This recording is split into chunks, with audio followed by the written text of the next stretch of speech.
Yeah, I forget the next couple lines, but then it goes. Secret tunnel,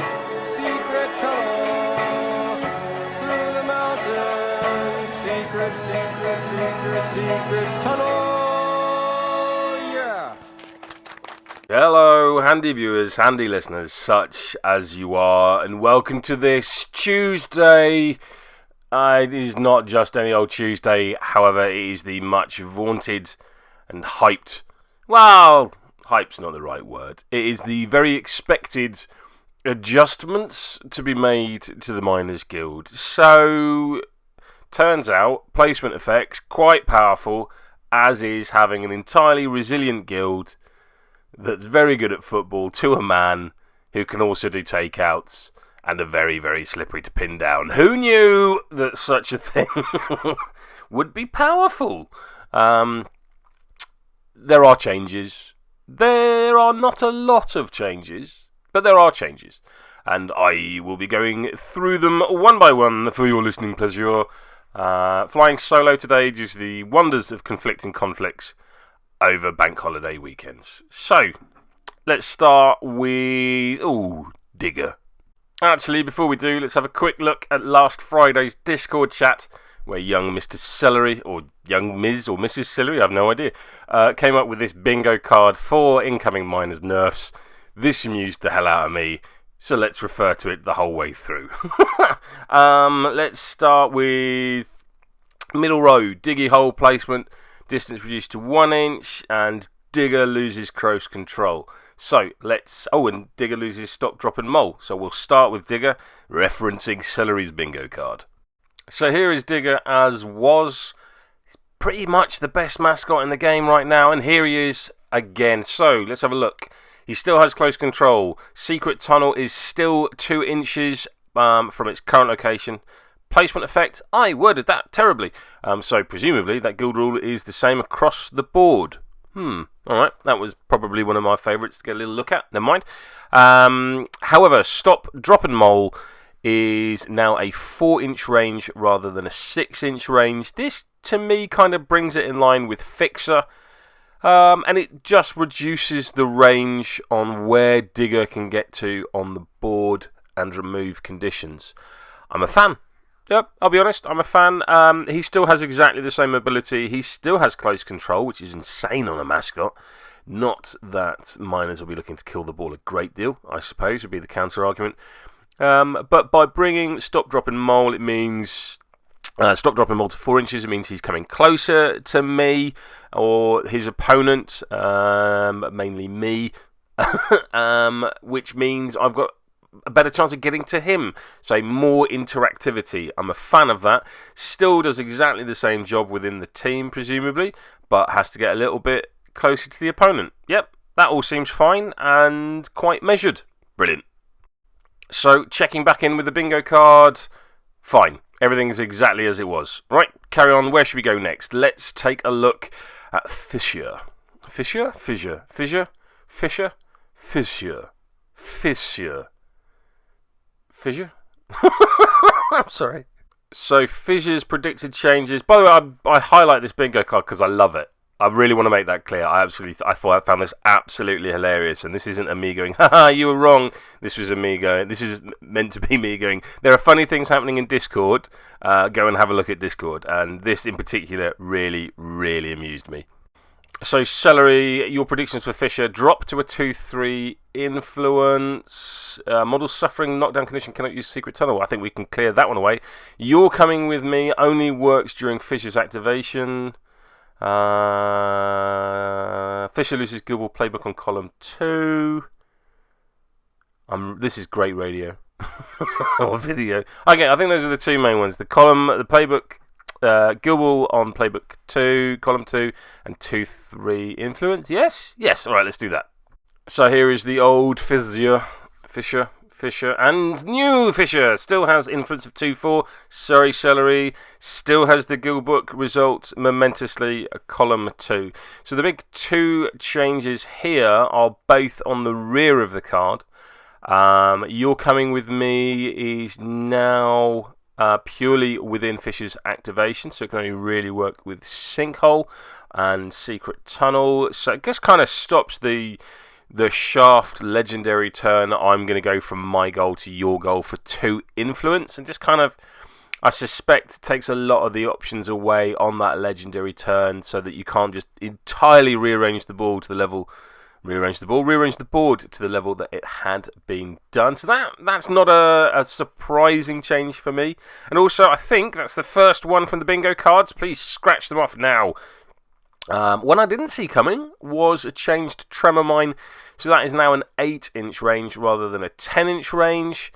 On the legendary, makes sense. Again, much the same way, I guess, as Stop, Drop and Mole on Digger, is it forces the miners to play closer to their opponents, and also means there will be certain scatters, I guess. No, not really. Not unless you get very lucky with Rule of Least Disturbance for placing the ball.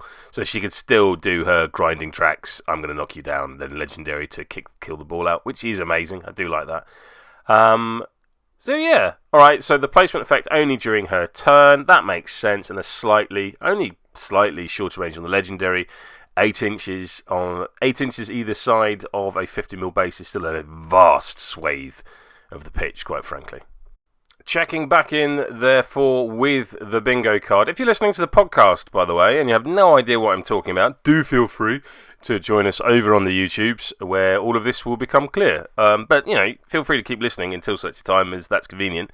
Don't do it if you like driving. That would be bad. So, we have a palpable hit on the bingo card that Fisher's placement effect would now be during her activation only. Other than that, the bingo card looks decidedly sparse, which is a good thing.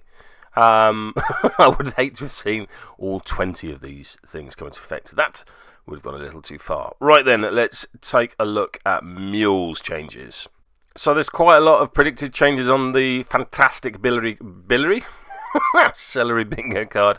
Throw becoming once per turn. Lockdown's movement penalty dropping to -2 and -2 inches. Throw's placement reduced to 1 inch. Mule losing a momentous 2 damage double push. Mule loses momentous 3 damage double push. Mule's movement drops to 3/5. Mule loses momentous gill ball on playbook column 2. Mule loses 1 damage push on playbook column 1. These are lots and lots of changes expected here for Mule. Let's have a look how they turned out. So here is Mule's card as we know and loathe. Well, I do, sorry. And here is the new one. So, straight away, movement down to 3/5. A hit on the bingo card. I wonder if this is due to the not-so-secret last-minute seeming change of going from a 40mm base to a 50mm base. That seems reasonable. The 1 damage push on column 1 stays. The momentous 2 double push on 3 and the momentous 3 double push on 5 all stay. Equally, the influence is staying at 2/4. Whilst not on the bingo card, kind of my big prediction for Mule is that they would go down to a 2/3 influence to kind of keep them in line with other big guy models, as it were. So that's a surprise for me. Okay, but slower. That seems reasonable. So Lockdown is the same? Yes. Lockdown appears to be exactly the same as it was. No, I tell a lie. It's once per turn now. So Mule will no longer be able to sort of go in, punch up a whole bunch of people and reduce their movement and their attack. So not quite as much tar pitting from Mule. And there it is. Throw has become a 1 inch place rather than a 2 inch place, meaning it is no longer the godlike counterattack that it had been up to this point. Okay, still has reanimate, still has tough hide. So slower, I'm fine with that, especially considering as it was dirty fast up until this point, and the unexpected, unpredicted, not quite sure what happened, change to the base size probably makes it about more where it was intended to be. Lockdown being once per turn, I quite like. Equally, throw Throw now being only a 1 inch place means you can't just throw someone over the back of you, like, or not directly, but to one side as you could before, and it's not just that ridiculous counter-attack that it was. So I'm a big fan of that change to throw alone. So a couple of very solid predictions there from the Discord user Celery. Yep. So a very nice couple of ones on Mule, perhaps. I know the.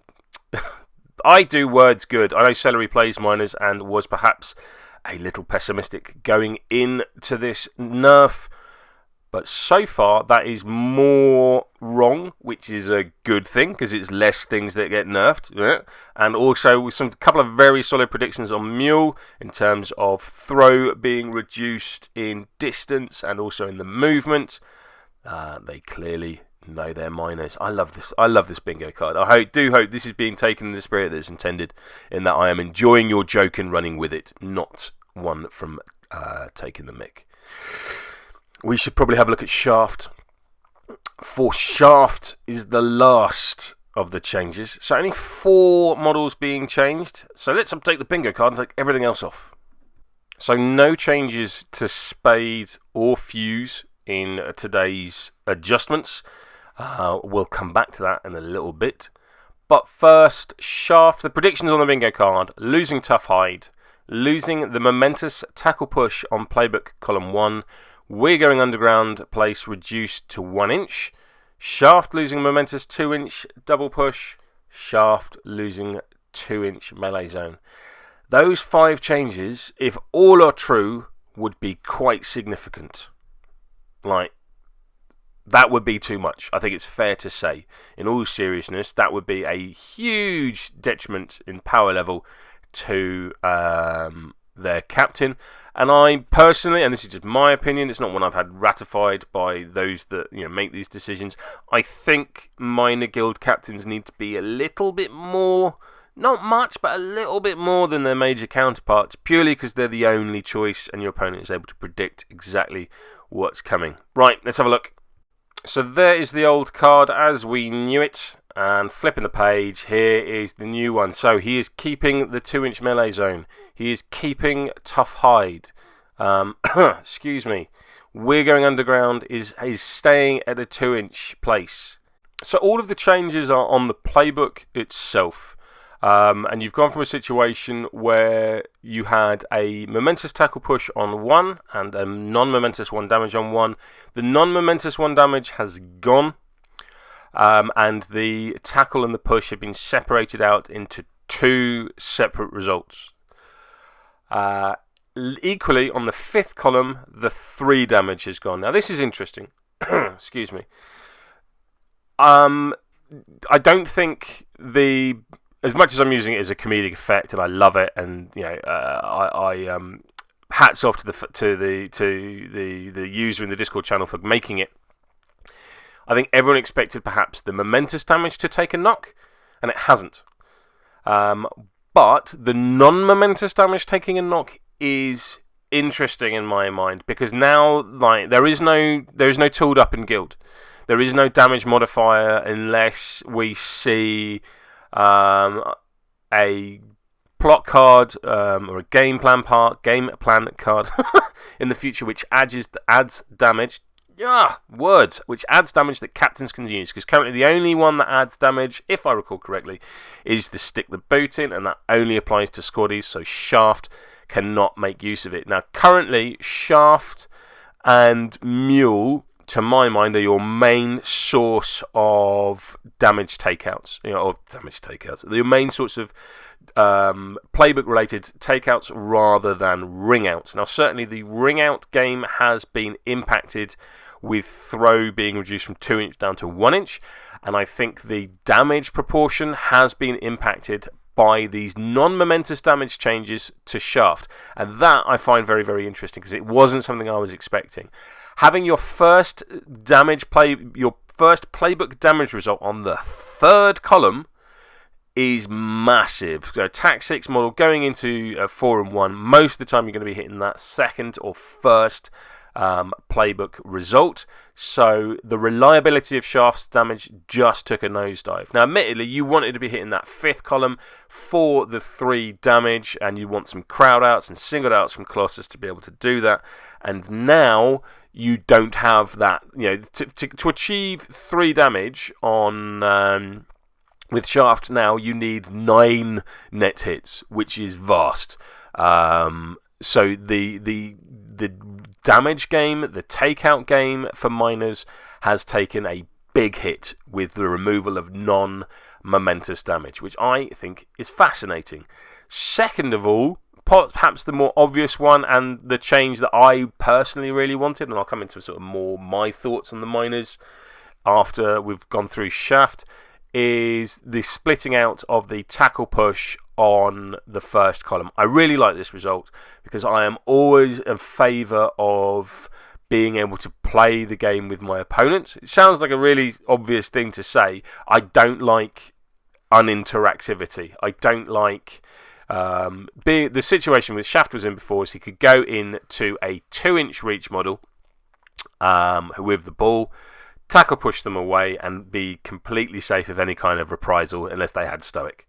And that was essentially it. And I personally, I wasn't a fan of that. I like being able to, if you come into me and go, I'm going to attack you and attempt to tackle the ball. If I have the momentum, that I can counterattack, that I can try and do something about it. And with Shaft as he was, I had no way of doing that. So I'm very, very pleased to see this change. Apart from that, entirely unchanged. Purely the playbook, which I think is a very nice light touch. So let's have one final look at the bingo card. So 4 out of 20 correct. You know what? 20% success. I think that's reasonable. I think that's pretty good. If you saw a lot of the wish listing and a lot of the suggestions flying around on various social medias, I think a lot of people would be quite happy with being 20% correct. So well done, Discord user Celery. Again, there is a lot of hilarity happens over on Discord. If you're not using it, it's there. It's a community resource. Make use of it. And Celery, reach out to me. I'll send you something in the post. I don't know what, but I'll send you something. I appreciate you being a good sport, or at least I hope you're being a good sport about it. Some kind of closing thoughts? Yeah, that sounds like a thing people do. So, I didn't like Miners. I always try and keep the content that I put out light and positive, and equally I try and do that on various forms of social media, whether I'm doing the Snowflake report or just talking to people online. I have no time for salt. There you go, little peek behind the beard, as it were. I don't think it adds anything. No, it's not for me. That's not to say, if you want to do your thing, you do your thing. I just want no part of it. I'll quite happily mute that Twitter conversation. Bail out of Facebook ones. It's not for me. This is what I do for fun, so I'd rather keep it fun. And if something isn't fun, rather than complain about it, I'll just move on and do something else. There we are. That doesn't mean I don't game face like mad during games. I am bad for that. I know fool I am. The amount of times that people have said coming out of a game with me at SteamCon and go, "Oh, that wasn't as much fun as I thought it would be" afterwards, which is like a dagger through the heart. Thank you, Max. But it's fair. Like I like to take my gaming seriously. I do game face during games, but hopefully afterwards, we'll laugh about it and have a shake of the hand. No more so is this evident on one of the videos. There we go. Plug on the Momentous 2-on-2 video where I played Marcus's Navigators with my Union, where during the game he was deadly serious and then falling around laughter afterwards. How it should be in my mind. But anyway, Miners, I like interactivity. I'm playing the game with you rather than I am watching you play a game. It's then Miners for me kind of sat in the same mental space as they were, as like how some people felt Smoke was in Season 3, where you're watching your opponent do a whole bunch of stuff, and then it's your go, and then it's your opponent's go again, and they do a whole bunch of stuff, which doesn't require you. And I just found that they didn't have weaknesses. They were strong in the takeout game, they were strong in the control game, they were very resilient, and they were incredibly good at football. Yes, their momentum generation wasn't Butcher's, but then whose is. Equally, they did take a reasonable amount of time to come back onto the pitch once taken out. However, when every single one of your models is a viable goal threat, does that really matter? Personally, no, I don't think it does. So never mind how it was, looking to how it is. I like that Spade and Fuse are entirely untouched. They continue to be a phenomenal addition to Engineers, and with Rivet are a legitimate powerhouse, and given how Engineers have been so far in Season 4, I think that's a good thing for the meta. I expect to see more Engineers going forward, not just being championed by Dave Cameron and Charles O'Nersa. So it'll be good to see how Engineers do going forward. Take a look at the Snowflake report every Monday on my Twitter feed and on the Gubs and in Discord to see if they have any impact. Fisher's minor changes. Minor changes. That should be the title of the episode. There we are. I really like her placement trait being during activation only, as it just stops some of the hat stand craziness, scrum repositioning that could be done. I kind of like that in the unique design space for Windfinder's legendary, so being able to sort of reduce it down a little bit. Not quite as mental as the Navigators, nor should it be. Shaft's damage changes are big. Like I can't remember a time where the removal of non-momentous damage is going to have such a big impact, and I think it's going to be really interesting going forward. I still think the Miners are a viable 2-2 guild. It's just they're going to have to choose who they 2-2 into more selectively, rather than it perhaps being a default, which I think maybe it had become. I bring this up as an example, not to diminish the man's achievement or anything like that, because I think it's absolutely fantastic and all power to him. But I don't think you'll see a 2-2 game being played into Farmers in much the same way we saw it in Bryce versus Steve Easton for the finals of Vengeance 4, purely because their health pools will really preclude the Miners being able to chew through all of that health without the sort of the large damage output and the ring outs that they had before. So they're gonna have to 3-0 more than they were previously. So rather than being a 2-2 game plan team that could flex into a 3-0, now they're more sort of pushing towards the 3-0 over the 2-2, which I think is good. I think the changes to Digger are nice because it means Digger's going to come closer to me. I think the changes to Mule are absolutely spot on.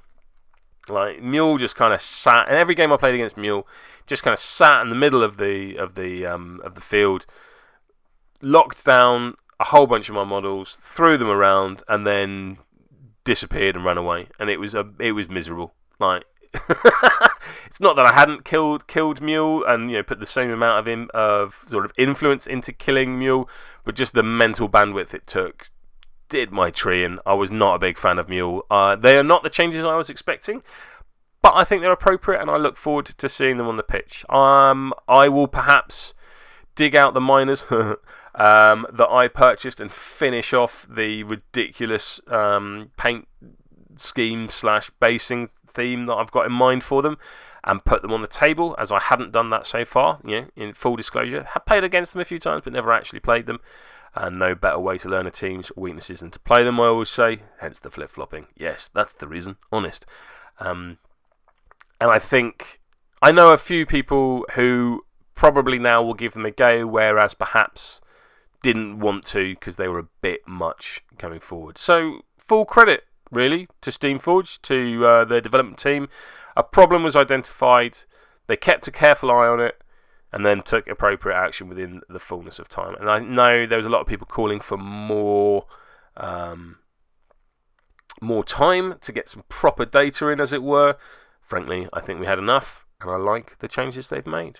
So there we are, handy viewers, handy listeners, such as you are. I think I shall call it there for what was an unexpected video with these changes coming through, but I'm glad to be able to put it out and have a little chat to you about them.